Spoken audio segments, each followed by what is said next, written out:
ज्याप्रमाणे गावामध्ये एखादं वेड असतं, वेड रोज सकाळी उठतं बाबा, पाठीवरती मोकळी गोणी टाकतो आणि गावात फिरतो.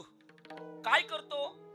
सगळ्या मोकळ्या बाटल्या गोळा करतो, चिंध्या गोळा करतो, फाटलेल्या चपल्या गोळा करतो आणि त्या गोणीत टाकतो. संध्याकाळ झालेले तेच वेड आपल्या राहुटीच्या ठिकाणी जात, तीच गोणी खाली करत, सगळं एका बोचक्यात बांधत आणि त्या बोचक्यावरती डोकं ठेवून वेड झोपी जात. डोंबाळवाडीकर, त्या वेड्याला माहित नसतं हे सगळं व्यर्थ. एक दिवशी तेच वेड जगाचा निरोप घेऊन निघून जात. त्या वेड्यामध्ये आमच्यात तर काय फरक आहे? आम्ही ही प्रपंचाची गोणी पाठीवरती टाकलेली आहे, रोज तिला भरायला आमचा खटाटोप आहे. पण एक दिवशी ती प्रपंचाची गोणी ठेवून मलाही जायचंय. फरक मात्र एकच आहे, ते वेड होतं, आम्ही शहाणे असून वेडे आहोत. विठ्ठल.